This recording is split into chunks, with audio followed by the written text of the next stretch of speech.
லேடீஸ பொறுத்தவரையும் ஊருக்கு போகும்போது சரி வீட்ட நல்லா கிளீன் பண்ணி வச்சுட்டு போகணும் அப்படின்னு நெனைப்பாங்க. வந்தோனே பார்த்தீங்கன்னா, பூட்டியிருக்க வீட்ல எப்படியுமே டஸ்ட் இருக்கும். அத கிளீன் பண்ணணும் அப்படின்னு சொல்லிட்டு இறங்கிருவாங்க. நம்ம மட்டும் என்ன விதிவிலக்கா? நானும் அதே வேலைய தான் பார்த்துக்கிட்டு இருந்தேன். காலையில ஒரு 5 மணிக்கெல்லாம் பெங்களூர் வந்து ரீச் ஆயாச்சு. 1 ஹவர் வந்து நல்லா தூங்கிட்டு, அதுக்கப்புறம் பிள்ளைங்கலாம் ஸ்கூலுக்கு கிளப்பி விட்டுட்டு தான் இந்த வேலைகளே வந்து ஸ்டார்ட் பண்ணேன். என்னைக்கு நம்ம சீக்கிரம் வேலையெல்லாம் முடிச்சுட்டு ஒரு 1 ஹவர் ரெஸ்ட் எடுப்போம் அப்படின்னு நெனைக்கிறோமோ, அன்னைக்கு தான் நம்மளுக்குன்னு பார்த்து ஒண்ணு ஒண்ணா நடக்கும். அன்னைக்கு பார்த்தீங்கன்னா, கிட்டத்தட்ட ஒரு 10 வாட்டினாலும் கரண்ட் வந்து போயிட்டு போயிட்டு வந்துட்டே இருந்துச்சு.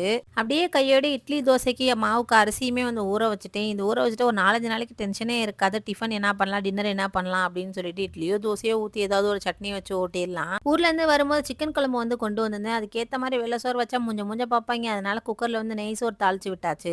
அம்மா வீட்டு பக்கத்துல ஹோல்சேல் தீனி கடை வந்து இருக்கு. அங்கே வந்து பார்த்தீங்கன்னா, இந்த தேங்காய் மிட்டாய், அப்புறம் வந்து ஊட்டி வறுக்கி, இது வந்து பார்த்தீங்கன்னா, நம்ம சின்ன வயசுல சாப்பிட்ட பாக்கு மிட்டாய் சொல்லிட்டு எல்லாம் வாங்கிட்டு வந்திருந்தேன். தம்பிக்கு ஒரு ஸ்டீல் பாட்டிலுமே வந்து வாங்கிட்டு வந்தேன். அது வந்து லீக் ஆகுதா என்னங்கிறத கையோட வந்து செக் பண்ணி அப்படியே லஞ்சையுமே வந்து சாப்பிட்டு முடிச்சாச்சு. அவ்வளோதான். நாளைக்கு வீடியோல